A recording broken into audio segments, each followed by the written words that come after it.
right, good afternoon, everyone, and welcome to the Skill Up Show. We apologize deeply. We've had the most unreliable and most disheartening network today. We have been struggling for the last 15 minutes to get any form of network from our two different supply network providers. We apologize for starting this late. We actually almost called off the session, but then again, we said we would do everything within our power to show up, especially for the Skill Up show. And so we tried and tried and tried, and here we are. We can. Oh, sorry. And so here we are. We can do this. If you're here with me, please let me know that you can see me and you can hear me. I was trying to see that I can be seen and heard in the group.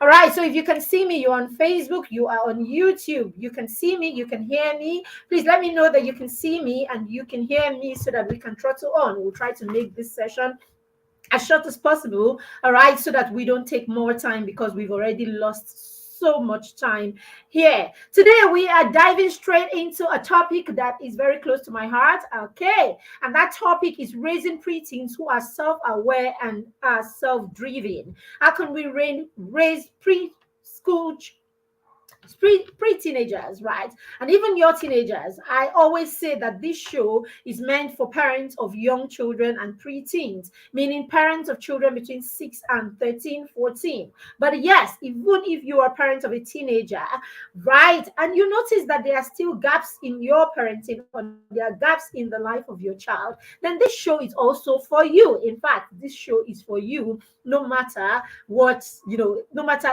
I mean, even if your child is a teenager, especially if your child is a young teenager. Now, we want to look at why, as parents, we have issues with some of the behaviors that our children pose, in many cases negative behaviors, and we find ourselves complaining about these behaviors over and over again. You find yourself always telling your child about something that they do that you do not like. It could be something as simple as washing their plates after they've had a meal, and you're wondering, I have been talking to these 10, 12, 13, 14-year olds for over months, for months, and they still are not doing what they have to do. You've been speaking to your child about a particular negative behavior for years, and the child is still unable to correct that behavior. It can be frustrating. If you are on this table, let me see you, wave at me, or let me see you in the comment section. If you are on this table where you have a preteen, you have your 13-year-olds, you have your 10-year-olds, your 12-year-olds, and you are constantly complaining about a behavior that you see, and over the years the child is always acting like they are sorry every time that behavior comes up. In fact, you can tell that they are sorry. Sometimes they even come as far as coming to apologize to you later. Yet, when there is another opportunity to correct themselves, or another opportunity to do things differently, you find that your child is still doing these things the same way. What is the issue? Now, for many of us, or for most parents, we settle and we say that the child is refusing to do the right thing, or the child is being disobedient, or that the child knows. In fact, we even see this amongst younger children, where you will see parents or adults will have conversations and they tell you that a 2-year-old, a 4-year-old knows what he is doing. He knows that thing he's doing is bad. He knows it and he chooses to do it because he just wants to be a bad child, or he just wants to, be a wicked child, or whatever. We have heard all kinds of things. And you know something, you are kind of correct, because it's not like the child does not know that thing is wrong. The question is the child aware of why the child is doing this thing, or is the child able to correct this action? Now, these are the issues, all right, and that's what we are talking about today. Why is it that my child knows that this action that the child is doing, why is it that my child knows that this particular thing that the child does over and over again is wrong, and they still find themselves doing these things. Why is it that he said to me that he was sorry the last time, and here we are again 2 weeks later, here we are again 4 weeks later, and the child is still doing the same thing? Am I supposed to forgive the child again, or am I supposed to make sure that the child gets really punished very badly because the child knows what they are doing? Now, this is the issue, parents. Now, the child may actually know that this action is wrong. The child knows that you do not like this thing, but the child has not brought themselves to that place where the child is aware of the reason behind the action. The child has not gotten that skill where the child can begin to question themselves and say to themselves, why am I acting out this script? Why am I acting out this way? What is it that is influencing, or what is it that is the root cause of why I am unable to move away from this action, or I'm unable to do differently? Now, if you are a parent of a preteen and your child is not in that place where the child can start asking themselves these questions, then there is a need to pause, right? Go back to the drawing board and begin to support that child, because there is a skill that the child has not internalized. There is a skill that the child needs at this stage. There is a skill that the child needs to start practicing that will help the child become aware of the reason behind the actions, of the reason why they do the things that they do. So we should come to a point with our preteens. You should come to a point with your 10-year-old, with your 12-year-old, with your 13-year-old, where the conversation is not about you have done this thing and the child goes, I am sorry, mommy. Where the conversation moves from just saying, I am sorry, where it moves from just saying, I understand that I am wrong, and it moves to the point where the child begins to question, why am I always doing this thing? Why is it that I'm always acting this script? Why am I acting out this program? And why am I unable to change the script? Because at this point, when the child gets to the point where the child can begin to ask this question, then we say that this child is becoming self-aware. The child is beginning to start understanding or put thoughts into their actions and see the reason behind their actions. So it brings us to the skill, self-awareness. What is self-awareness? Self-awareness is the ability to recognize and understand your emotions. So let's bring it down to children. Self-awareness is the ability for your child, for your preteen, for your young child, for your teenager to recognize and understand their emotions, their thoughts, and their behavior. When the child gets to the point where the child now understands, this is how I feel, this is why I feel the way I feel, this is why I did what I did, and this is why what I have done is wrong. This is the thing that is fueling this action. This is the reason why I acted the way I acted. Now, when the child gets to that point, now the child is able to go back to that script and unscript it. The child is able to go back to that action and unlearn whatever it is that is driving that action. So until our children get to the point where they become self-aware, then they are unable to take initiative. They are unable to self-lead. They are unable to direct themselves. And as a parent, especially a parent of a preteen and a child who is becoming a teenager, you want to ensure that your child is in that space. By the time your child is 10, is 12, is 13, you want to make sure that your child is in that space where the child is aware of themselves. There's another way we put it, where the child is beginning to have agency, where the child is now in control of their thoughts, is in control of their actions, and of course, can recognize how they feel per time. Now, are we saying that this is a place where every child should be, or this is a place where your child should sit pretty?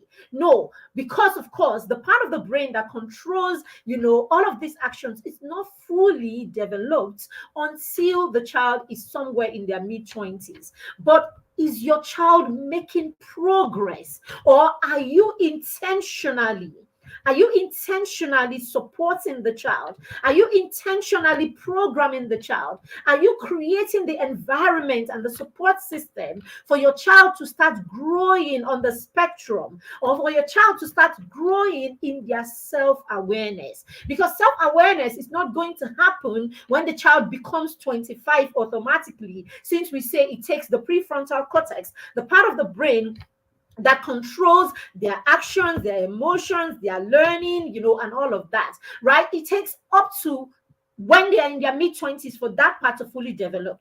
This is not to say that by the time the child is 10, 12, 13, 15, or 18, that this prefrontal cortex is not developing. So the question is your child growing this muscle? Is your child growing their self-awareness muscle? Are you, as a parent, working or supporting your child to grow in self-awareness? Is there anything that you are doing? Is there the style of parenting that you are operating in your home? Is it inhibiting or is it promoting your child's ability to be self-aware and to operate from a place of self-awareness? Now, what we see in many cases with our children is this: our children act negatively, or they pose a negative behavior.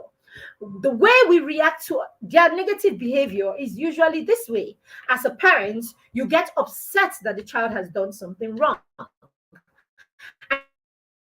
And then you come in with all of your criticism, of course, your disappointment, your criticism, your yelling in many cases, your hitting in some cases, and all of that. Now, the reaction that you have to your child's negative behavior, the reaction that you have to that thing that you have complained about over and over again, is going to determine how your child becomes self-aware. So, what I am trying to say is, to a huge extent, your child's ability to become self-aware as an individual is dependent on you, the parents, and the parenting style that you operate in your home. So, you who is the caregiver, you who is the parent, how are you raising this child to the point where the child becomes aware? Are you focused on the negative behavior, or are you focused on the journey or the process that the child is going through? Are you focused on the child's ability to recognize and become aware of their thoughts, their actions, and the reasons behind this? This is what the conversation is about today. Negative behaviors do not, or the behavior that your child poses does not define the child.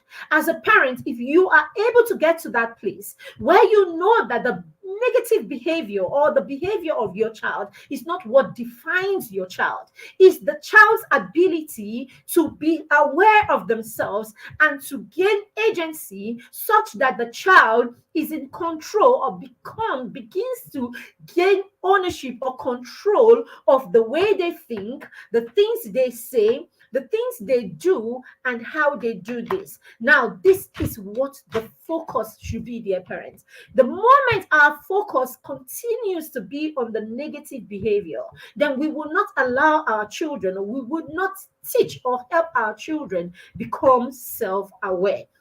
Their ability to question themselves and reflect on their actions, their ability to seek solutions to these actions, and the ability to drive themselves to replace or to rewire this negative behavior, replacing them with a positive or different and opposite of positive programming, is what self-awareness is about.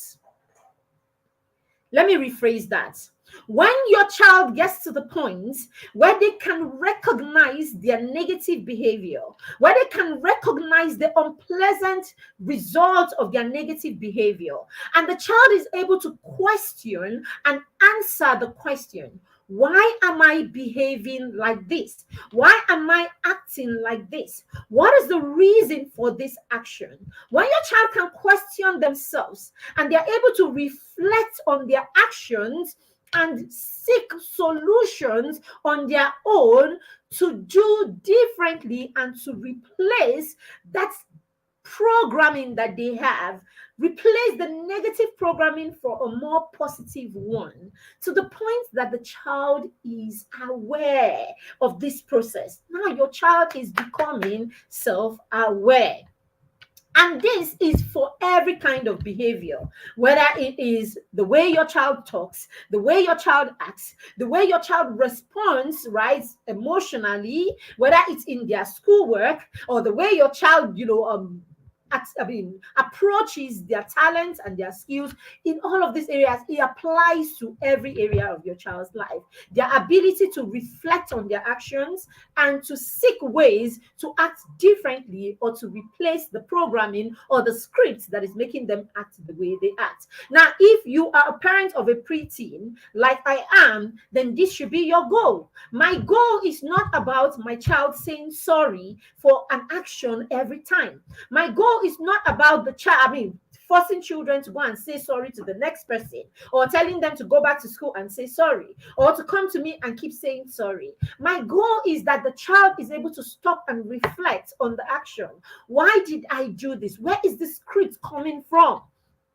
Where am I getting this from? Where is the script? What programming am I running? Or what program am I running?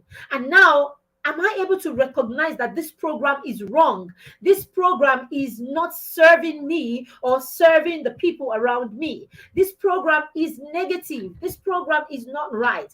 And now get to the point where the child can say, I am ready and I am willing to switch this program and replace it with a better program. Now, when children get to this point, then we say that they are now self-aware, and you are you become more comfortable as a parent, because now you can be sure that your child is able to navigate on their own. But when we don't do this, what happens? When we constantly are the ones who are giving our children what behavior to use and replace the negative behavior, when we are the ones always analyzing why what they have done is wrong, when we are the ones always trying to give them the picture of what it is that they are doing wrong, what happens is the child would apologize. The child will be sorry. The child will appear to be remorseful. But because the child is not aware of the programming that is fueling this action, the child is unable to correct it. So now the child is not working the child is not working independently. The child is unable to navigate on their own. So it's constantly going to be a consequence or a reproach or a reprimanding kind of thing. The child acts negatively, you will come and you will shout and you will scream. So that's why in this part of the world, in fact, it's everywhere. That's why we say all of the time that I will reset the child's brain. I will say all the time, when I beat the child's brain will be reset. In fact, that's why a lot of us say we turned out well because our parents did this or they did that. But the truth about it is, what kept on happening is we are the ones providing, we are the ones, first of all, that think that what the child has done is wrong. The child is able to see it, oh yeah, it's wrong. But then again, the child is not able to reflect and reprogram. We are the ones who now create the new thing or the new way that the child should act. And then we offer this to the child. And the child will practice it here and practice it there. But because the child is not aware, the child has not internalized, and the child has not been able to figure out the programming that is making him act that way, the child is unable to replace that programming. So it continues to be I do wrong, I complain about it, I say sorry, I change I correct it, and then I move. And then the next time I do the same thing again, you complain, I say I'm sorry, I correct it, and we move. This is the reason why the child continues to do these things the same way over and over again. You got in today, and what happened? The children, the house is, there are things all over the place. The children have crossed and passed over and over again. They are not putting things in their right places. You come in and then you get angry, you get upset and all of that. And then, okay, of course, they run around and then they put things together. The next day, the same thing. Next week, the same thing. In fact, for some of us, the best that we can get is that the child doesn't even remember or think that this thing is right or wrong until they hear our voice, they hear the sound of our car, or they are just reminded that you will be back in a few minutes or in about an hour. So the programming now is not about the child accepting, understanding, and rewiring where that negative action is coming from. You have become synonymous to that action, so that it is only when the child thinks about you that the child does the right thing. Now, that is the programming that we are very proud of, as you know, the way our parents do. But so when you hear people say we turned out right, when you hear people say I am what I am because my parents hit me, my parents did this, my parents did that. So what happened to us is simply this programming where the parent or this particular parent, okay, became synonymous to that action, so that the trigger to do the right thing is just remembering the punishment that will come, or remembering the action that that person will bring into the situation. So let's say you are the one with that very strict mother, or you are the one with that parent who knows how to scream and shout and all of that. So of course, every time they shout, there's something that happens to your brain. Your brain shuts down, or you are stressed. So this is how the child begins to relate to this parent and this action. When the child thinks about the parent, he thinks about the stress that not doing that action will bring. So the child does it because he doesn't want the stress that this person's presence will lead to if he doesn't do this. Now, the bad part about this is this. When this person is removed from the equation, when this person is removed from the scene, then that person doesn't do the right thing. This is what happens to a lot of our children who we send to boarding school in the name of going to learn independence in boarding school. Okay, it doesn't really provide the results that we think it does. Now, am I saying boarding school is wrong? Absolutely not. But what I am saying is the independence that your child needs to learn to thrive in boarding school should actually be learned at home. So no, the boarding school is not the place where your child goes to learn independence. Your child learns all of that at home. The boarding school becomes an avenue for your child to practice it. It becomes an avenue for you to launch your child into the world where your child can navigate on their own now. So you see, boarding school is a good practice ground, right, for the independence that you must have taught the child, or all the values and all the skills that the child has learned at home. All right, so it becomes a place where this can manifest, and you can now, you can now examine, or you can now, evaluate, right, what the work you have done is. So the boarding school is a launch ground. Okay, so I smile when I hear parents say, you see parents where their children have done nothing. Their children do no chores at home. They do nothing at home. They can't navigate. They can't even direct themselves. And all parents are waiting for is for the child to turn 10 or 11 so that they can ship them to boarding school where they will go and learn all these things. No, you are stressing the child. We're going to come to that. It's a lot of stress because the child will go to that environment, and the child will learn to do these things under duress. The child will learn to do this in a stressful atmosphere. So that action, or what you call independence, is just the child be in a stressed environment for 12 weeks or 14 weeks per time. So that boarding school environment becomes a stressor for your child. So for every time your child is in that environment, the child is stressed because the child cannot do these things on their own. The environment forces them like you do not have a choice. The environment puts the child under pressure to do this. So that environment becomes synonymous with these actions. That is why your boarding school child comes home, and when he's at home, he does nothing at home. He comes home, and when he's at home, all he does is sleep and eat and do schoolwork or whatever it is. That thing that they say they do in the boarding school, your child cannot replicate at home. And we get carried away, or we don't pay attention to these things, because when they're at home, we tell ourselves that they are resting. So your child is resting when he is at home, and you don't want to stress them because, according to you, they were stressed in boarding school. They do a lot in boarding school. He knows how to do these things. Okay, it's just that he's at home now and he should rest. She's at home now and she should rest. So the child comes home for 2 weeks or 3 weeks, or 4 weeks or 8 weeks, during the summer holiday, and nothing that is done in school is replicated at home because for you the child is resting. But no, it's not. It's because it is that environment that is synonymous to that action. So that is why there is no guarantee that your child who's gone to boarding school will come out and be resourceful or productive in those areas when there is no one compelling them. That environment is not there to compel them, and there is no one putting them under pressure or duress or whatever. All right. So these are the issues. So that is why it is important that self-awareness is put into the system, so that when our children have to correct behaviors, when our children have to rewire the way they do the things they do, when our children have to unlearn the things that they do it from a place of awareness. They do it not just because you are compelling them to do it.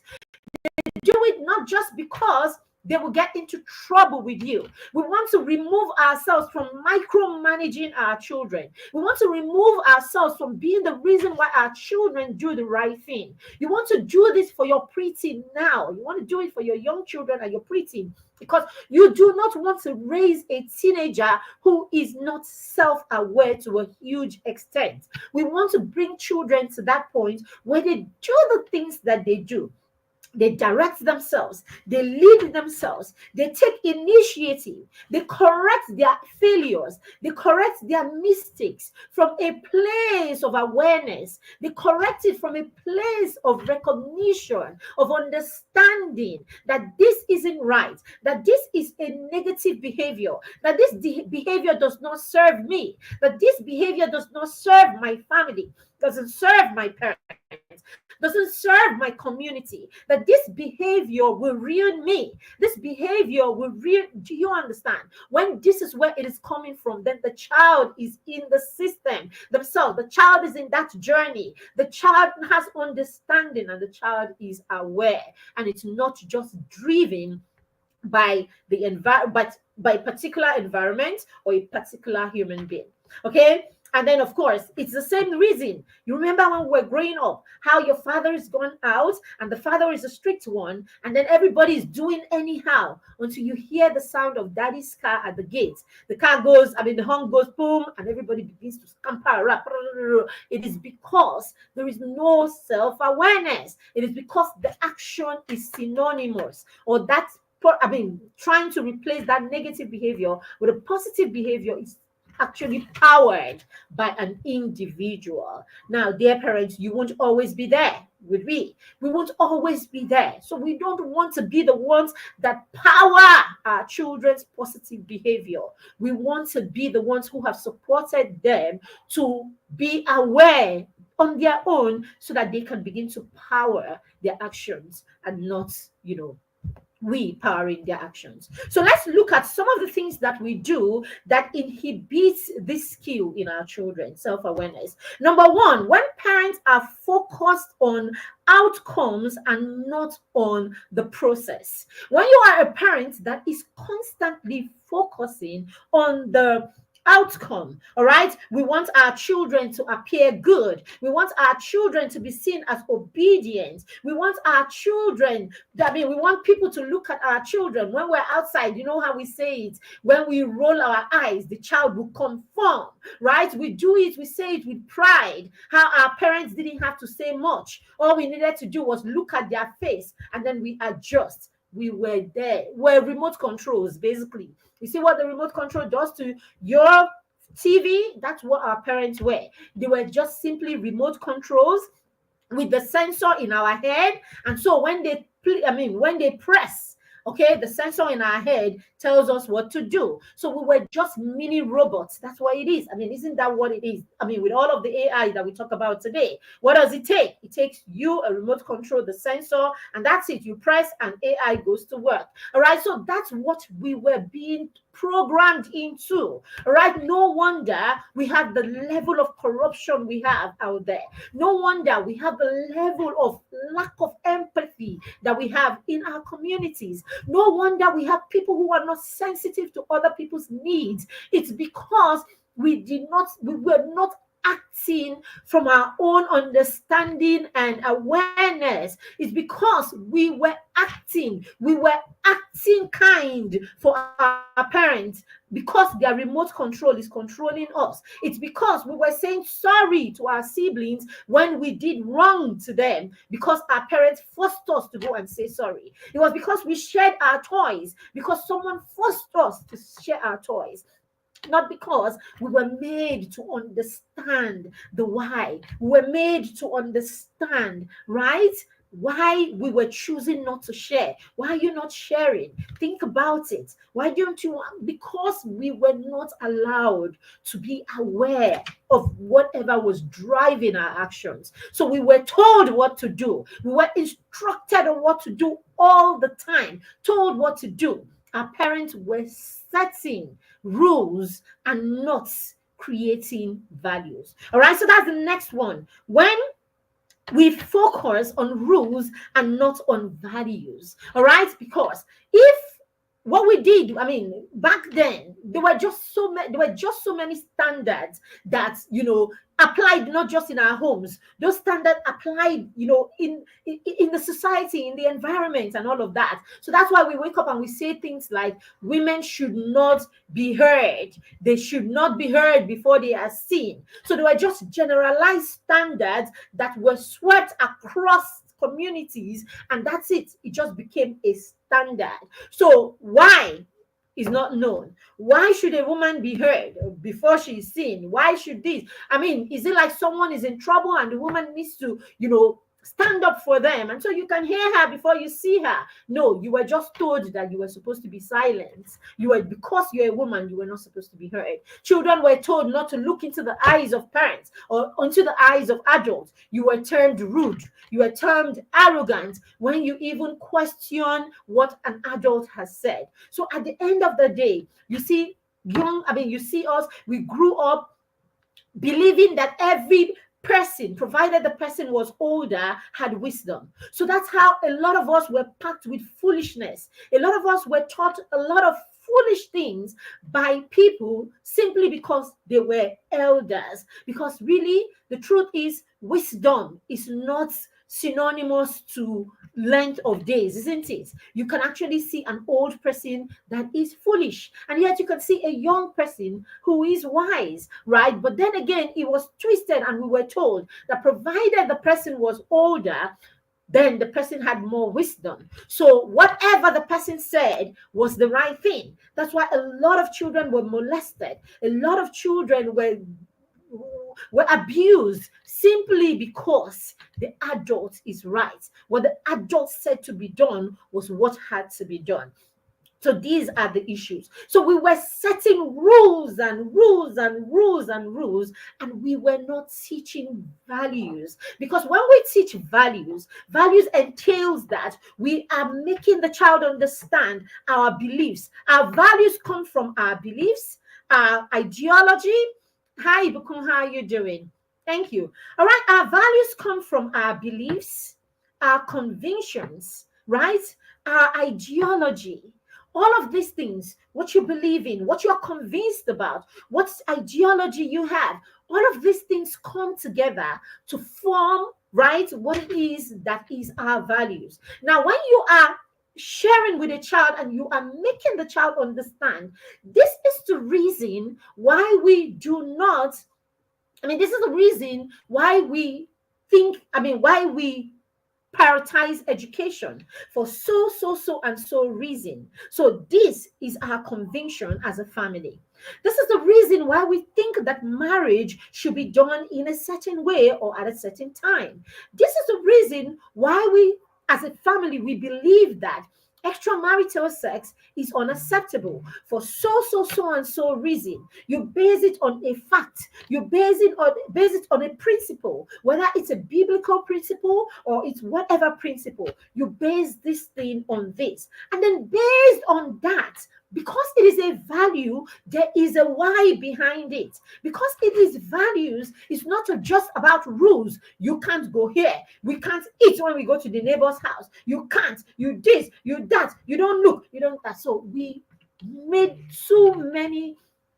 Our focus was just on all of the wrong things, the don'ts and the don'ts and the don'ts and the don'ts, and no whys. All right. So that is why, as parents, we should focus on values rather than on rules. So when you don't focus on values, you are focused more on the rules, then you will raise children who are unable to learn self-awareness or become self-aware.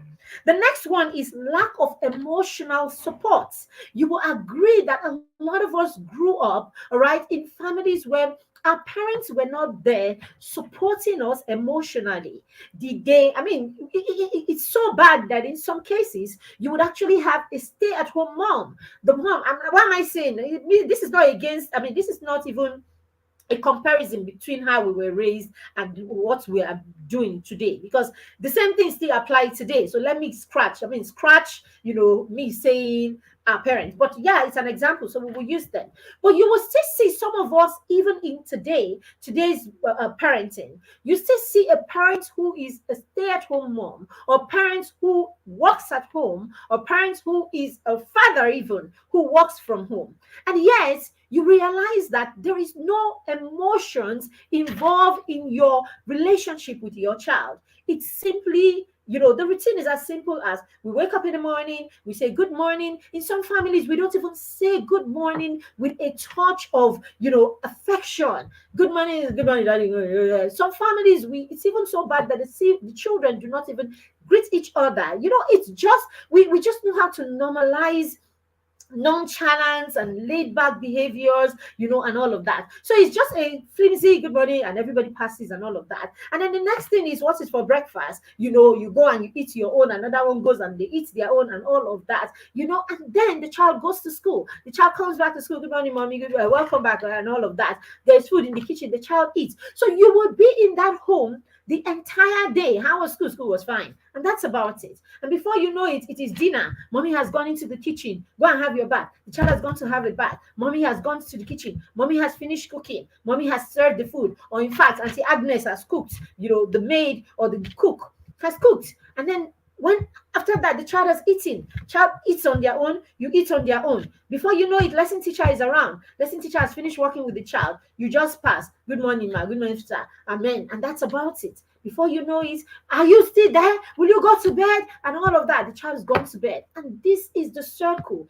Day in, day out. This is all the interaction that we have with our children. For some of us, the only times that we even have any form of conversations beyond good morning, good daddy, what have you eaten, how was school, welcome, bye-bye, and all that. The only extra conversations that we have with our children is when one of those negative behaviors have appeared, and then you are there reprimanding the child, scolding the child. So the only time you have conversations beyond one syllabic response or beyond question and answer, and all of that, the only time you really have conversations is when you are correcting the child, when you are reprimanding the child, when you are judging the action that the child has posed. So you hear parents say, oh, I teach my children this, or my children know they are not supposed to do this. But in truth, you do not really teach the children. You only scold them when something comes up. You only scold them when Mama Emeka's child has done that thing. And then you come inside and you be like, hey, did you guys hear what Emeka did? If you try it in this house, that. So at the end of the day, there are no conversations, nothing. It is just everything is high up here. Tension, tension, tension. Some of us, if our homes were to be naked wire, when everybody will get shocked because the tension is always, as in, it's always high, So you can actually be there in your home and thinking that you are a stay-at-home mom or a parent that works from home and whatever, and yet you are not emotionally present for your child. Your child is having a mood swing. You couldn't even be interested. In fact, rather than even try to find out what's going on, you try to find out in a very off-handed way. Why did they frown your face? Why are you frowning your face? It's nothing. So why are you frowning? Do you understand? It's always like that. Oh, okay. My best friend relocated. Did they tie your umbilical cord together? If they relocated, what was wrong? So we are not emotionally present for these children. We are not involved in what they are dealing with. We do not put ourselves in a place where we want to understand what it is that they are dealing with. Your child, you are not the first person that your child will run to, right? When they have emotional baggages, right? When they are little, as toddlers and everything, you are there, right? In fact, for some of us, even at that point where they are little children and toddlers, we were even told that when the child is crying, let them cry. Cry, they keep you keen. Okay, let the child cry. So we even started it right from back then. Bad attachment, no secure attachment. The child is crying, you are frustrated, you abandon the child, you are there. Even when you pick the child, you are yelling at the child, your facial expression is all of irritation and all of that. So even right from when the child was a baby, there was no attachment, there was no emotional presence, right? You are not emotionally present for the child. I think we wonder why we have cold men, we wonder why we have cold women, right? We wonder why we have spouses who are cold towards each other, people who can live in the same home and everybody is cold and it is normal. It is because we've been wired that way. All right, so if you are going to raise children who are self-aware, then we have to raise them in an environment where we are emotionally present for them. All right, when they lack the support or emotional support, they are unable to stop and reflect. People who don't have emotional support do not have it in them to sit down and have deep reflection, looking inward and saying, why did I do this? Why did I do that? Honor doesn't become a thing, because when honor is part of your dynamics, then the child is able to stop and say, this thing that I do is affecting my mom, or my father doesn't like it. Now, can I stop and think, where is this programming coming from? What scripts am I acting out? Can I go back and see, oh, it's what I saw Deji doing, is what my friends talked about, is what I saw in that movie. Apparently, he served them in that movie. He served Deji in his house. He doesn't serve me in my house. This is not who we are. It doesn't align with our values. It doesn't align with this. It doesn't align with our beliefs. It doesn't align with, and then the child begins to draw back and begins to unlearn, because now the child can sit and ask, what scripts am I playing out? Where is it coming from? And the child can answer this question. It's only a child who is balanced. It's only a child who is, what do you call it, stable, that can do this. And so if you are in an environment, in a home where there's no emotional support, it does not allow for emotional stability, and the ability to be reflective as an individual. All right. The next one is when the child is raised in a highly stressed environment. Now, the highly stressed environments can be as a result of different factors. I talked about those of us who drag our children to boarding school when our children are not, without spending time to equip them, to skill them up before they go to boarding school. I'm all, for boarding school. I'm all for the lunch process and all that does to the child. But can we take some time, dear parents, and prepare our children for this season of their life? Can we take some time and do some work on the child? Can you go to work right now that the child is 6? This is what we do in the mastermind circle. In our peer mentorship and accountability group, somebody asked me, you take children who are 6-year-olds, who are just about to turn 6. What are they going to learn? And I said to them, this is when they are really learning. This is when they are learning in the most authentic way. This is when the habits can be locked in. This is when self-awareness can be initiated. This is when the child can begin to understand the why, because that's what we do with them. You as a parent, the lines can be blurry, your emotions can be all over the place. No, as their mentors, none of that is. So in the mastermind, there is nothing we do with the children that we don't help them see and understand the why. Even when the children are not showing up and doing what they have to do, when we give them accountability and we reach out, we are sitting down and finding out first, what is going on? How can I help you? We want them to reflect and say to us, this is what is going on with me. This is how you can help me. We want the children to start putting themselves in that space where they can ask themselves questions and they can answer their own questions. Not us always finding out the fault and giving them every reason for why they are wrong. Children need to see if they need to figure these things out on their own, right? If they will ever become self-aware. And that journey begins as early as possible. It begins as early as possible. So imagine that child that you have already put in that space where you are having these conversations, where the child is operating from this kind of script at 6. You are preparing the child. So by the time that child is 10, I promise you that child will go to a boarding school and the child will just flow and the child will just swim, and thrive in that environment. So that child that environment, no matter how hard it is, will not be a stressor for your child, because your child has got all the skills that the child needs to thrive in that environment. Dear parents, when you find yourself overwhelmed, when you find yourself stressed in an environment, it is because you do not have the skills, you do not have what it takes to thrive in that environment. That's why you can be in an environment and one person is singing hallelujah and another person is constantly crying, because the two of you are not equipped in the same way for that environment. So this is why equipping children, skilling children up, skilling ourselves up as human beings is very key. And that's why we are doing the skill up now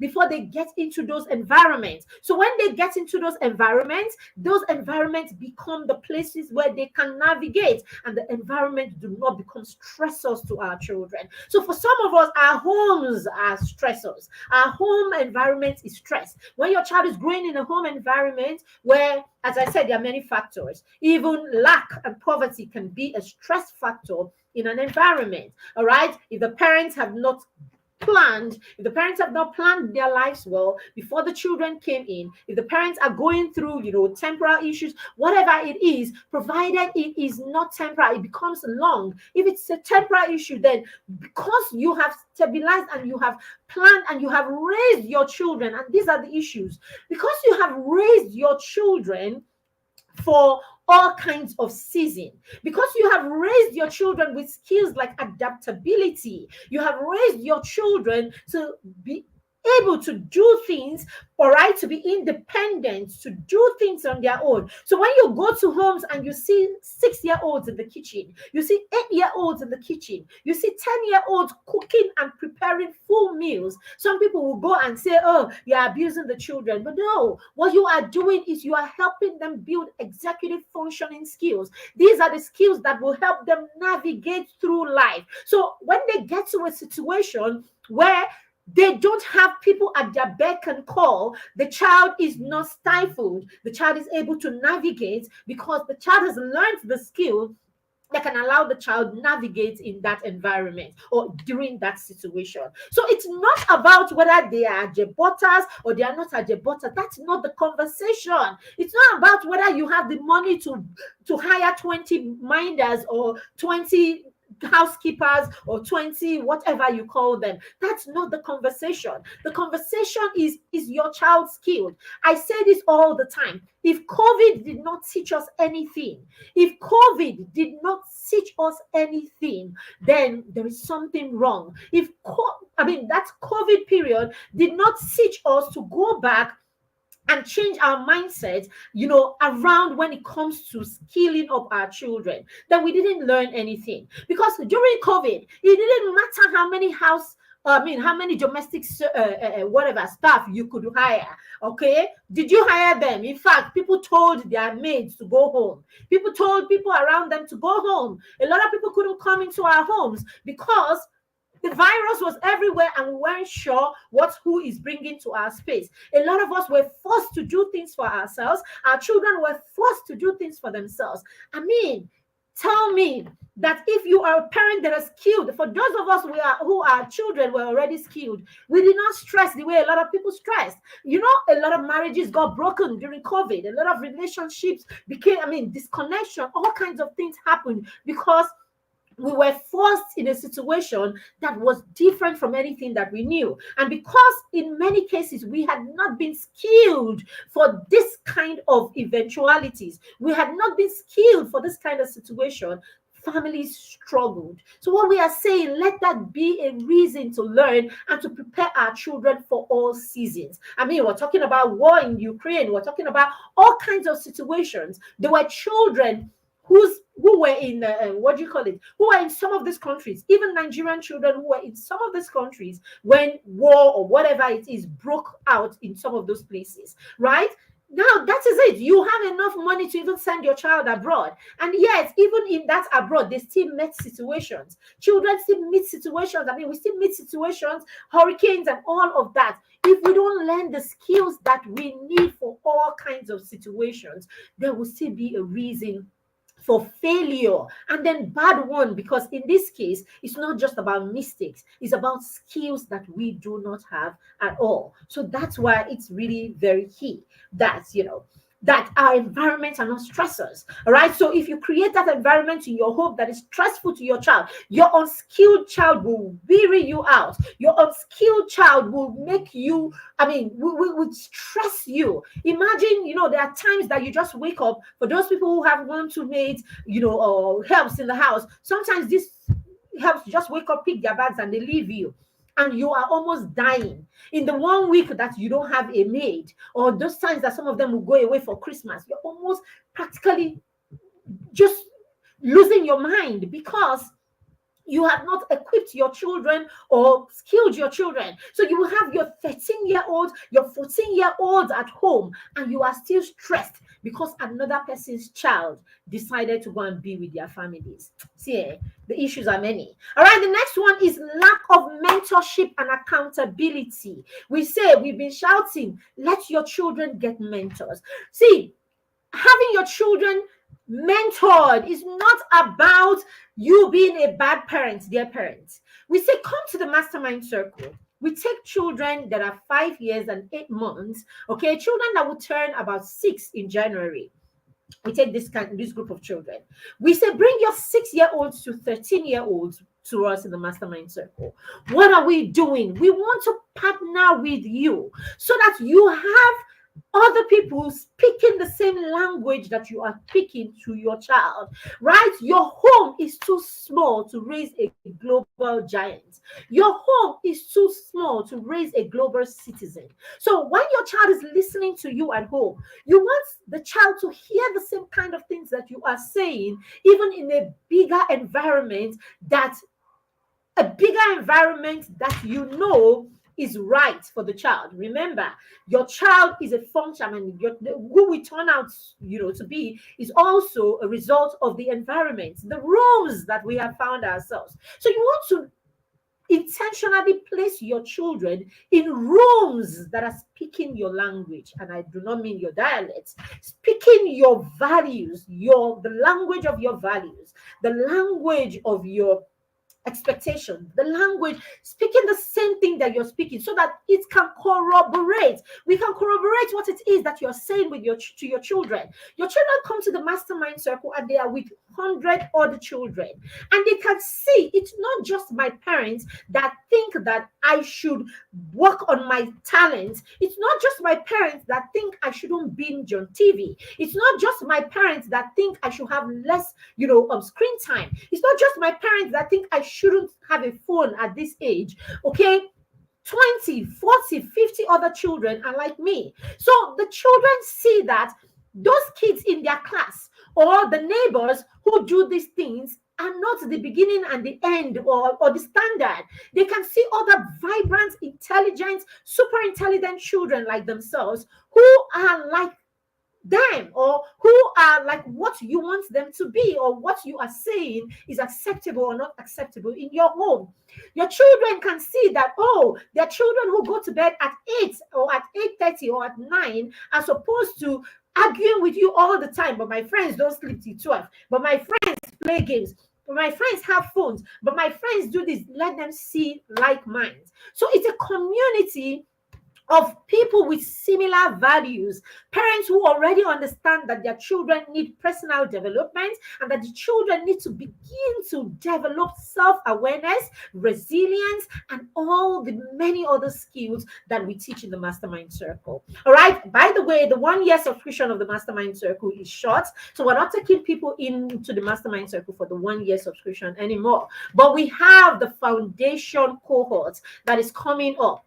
Right, so the foundation cohort will start sometime in January. All right, and you can register your child for that right now. So it's still the same program, but in the foundation, it's for parents that their children have never done this before. You want your child to get into that space where they can start, learning these things. So let them come into the foundation session, this foundation cohort. All right, you can do that. You can book a slot with just 5,000 right now. The fee for foundation is just 55,000. All right, and we're going to work with the child from from January till August. All right, so we still have a whole 7 months with the child. It's a long time.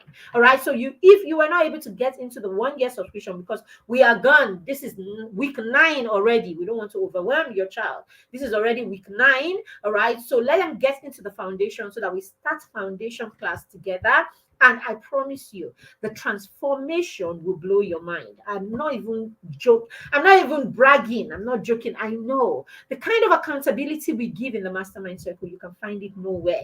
We give the kind of accountability that is appropriate for young children of this age. You do not work with young children the same way you work with teenagers.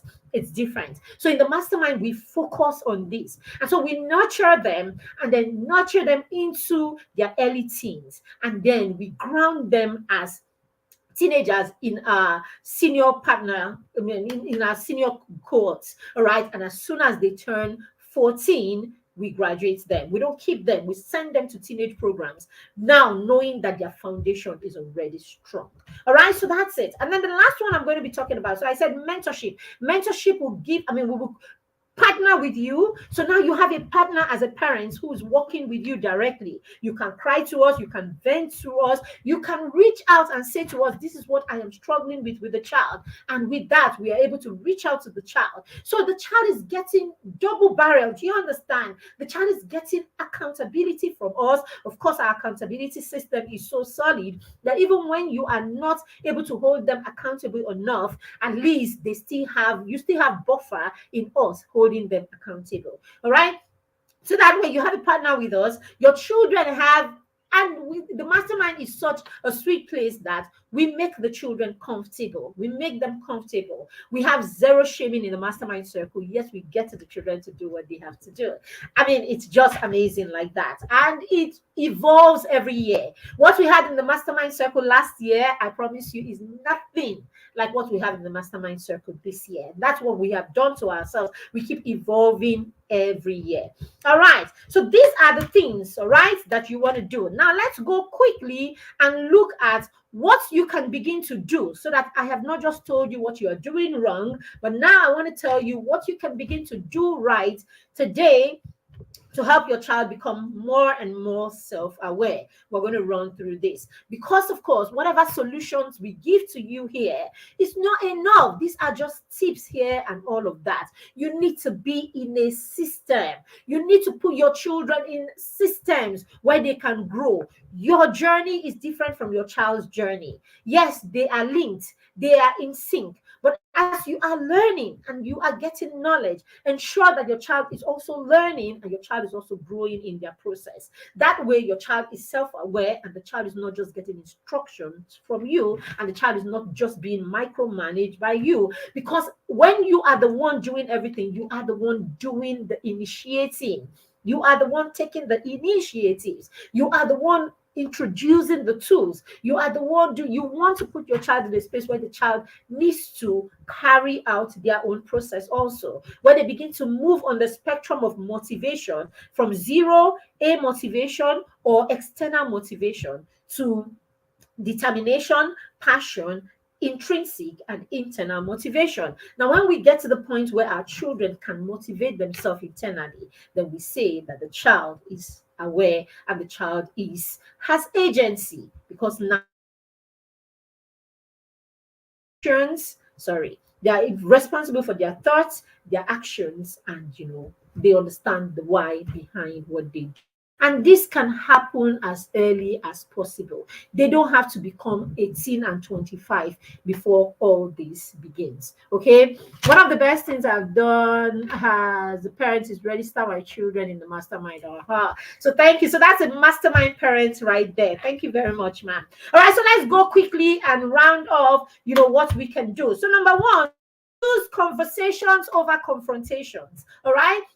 When your child has done something wrong, when your child is doing something wrong, when your child is not doing what they should do, when they have made that mistake that they've made 100 times, and this is the 101st time, it's okay, dear parents. Farabale, calm down. Still have a conversation. Let a conversation be your modus operandi. Let it be your go-to strategy all the time. Start by asking open-ended questions like, when you did that, how did it make you feel? When you found out that daddy was upset about what you did, how did that make you feel? When your brother got injured because of your action, how did that make you feel? Let them tie their actions with their emotions. Connect them so that they can begin to resolve them from that place. If you were the one, if you were to switch places, would you like it? How would it make you feel? B, turn, have conversation. Don't confront your children. Who is it?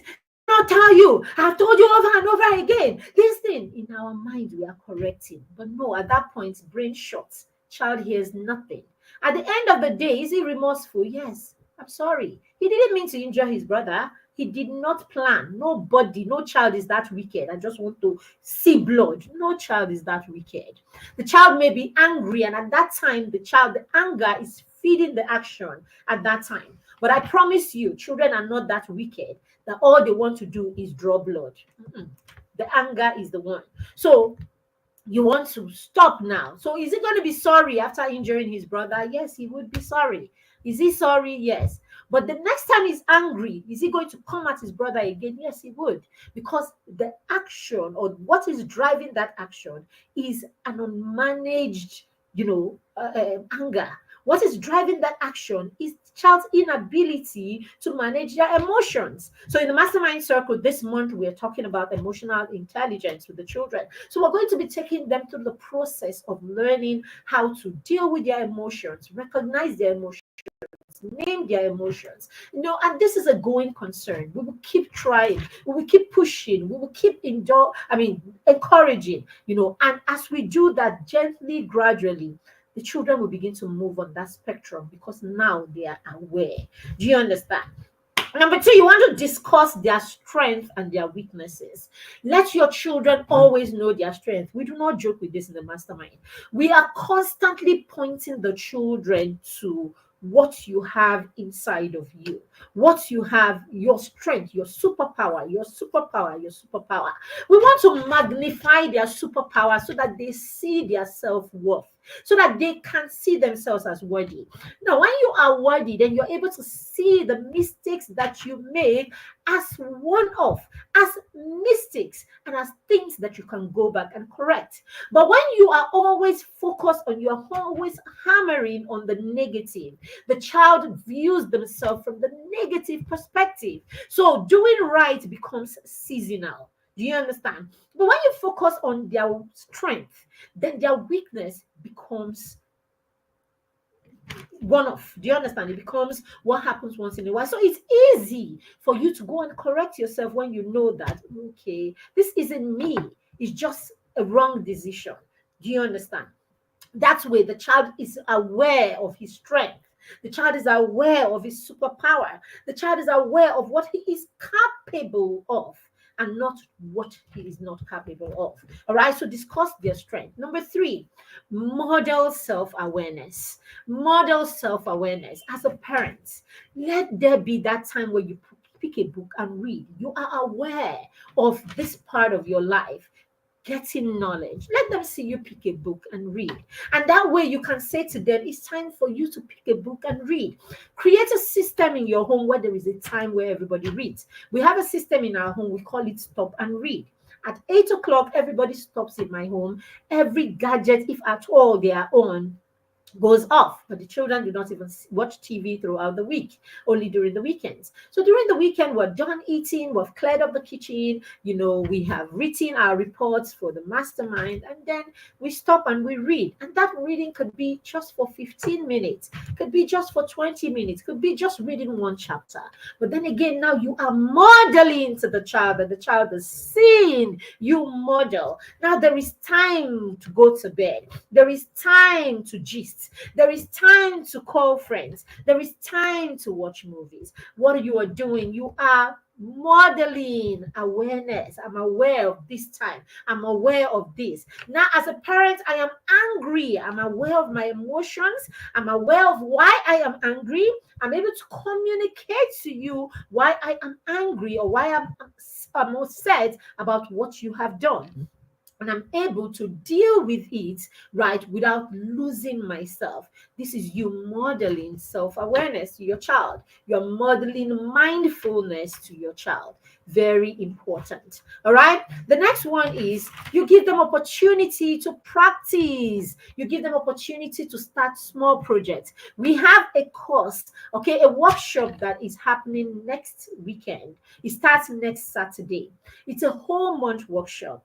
Now, that workshop, our goal is to get children to get to that place of mindfulness, to get to that place of self-awareness, where they can actually come up with a small project. They can actually initiate that project. They can create plans for the project. They can stay on task on that project. We want the children who are joining that workshop. We're taking just 20 children, by the way. So if you have a child between 10 and 14, you can get them to join us. The workshop is, the price for it is $9,999, and your child can go in. Of course, there's a discount for mastermind parents. The children get to pay about a 30% discount, thereabouts. The team will share. All right. But then again, what we want to do is get the children in, put them in that space, and get them to practice so that they can see the capacity that they have. Sometimes the reason our children do not know who they are or what they are, or they are not aware of their strength, is because we don't give them the opportunity to see themselves that way. We don't give them the opportunity to initiate, to stay on task, and to win at it. So that's what we want to do. We're going to be there. I and my team, we're going to work them. There will be lessons, there will be projects, and then there will be supervision, there will be feedback, and all of that. Teach your children accountability. Enroll them for this. Let them come and see accountability, or, experience accountability, and project execution, at the same time. So it's all the classes are during the weekend for the whole of November. All right. So the next one is set personal goals. Teach them to set personal goals for themselves. Yes, let them set personal goals for themselves and execute. This is what we do in the mastermind. The children come in, we set goals, we create our vision board, and we begin to throttle with them. It's their goals, not our goals. But we create tasks that will help them work on those goals daily. All right, have them have positive associations and friendship. That's what we do in the mastermind. See, the mastermind has got all the ingredients that you need to raise a wholesome child. We don't just put them in a company of children, we help them foster relationships and build relationships, because there is a way to build relationships. So we don't just talk in the mastermind. We don't just give lessons. We don't just instruct. We don't just train. We practicalize everything that we're teaching our children, and we give them opportunity to practice this, because we like to say that in the mastermind we are hands-on, because the hand is the tool of the brain. So we get them to do so that their brains can internalize. All right, the last one I'm going to share is gratitude. Gratitude. Get your children to be grateful. Be grateful for everything, grateful for the small things, for the big things. Now, there is nothing that pulls you to self awareness than when you are able to stop and reflect on the things that people have done for you. So, that on its own is awareness. You being able to think, oh, this person did this, and he did this for this reason. And for this reason, I am thankful. And I'm going to say thank you to the person, and all of that. That on its own is a whole reflection process. And then, of course, finally, get your children to journal. Get your children to journal. It helps them express their emotions, express their activities, express their actions on paper. When they do that, they experience that experience two times. Okay, you have been in that experience, now you are writing about that experience, so you are in the moment, you are in that experience, and then of course it becomes a part of you. You are mindful, you are aware. All right, and when this happens, you find out that the child is able to drive themselves. All right, the child is able to drive themselves, and that's why we say how we can help our preteens know to be self-aware and able to drive themselves. Thank you very much for joining us in this session today. Get your children to be grateful and journal. Thank you very much, Ibukun. All right, so get your children to be grateful, get them to journal.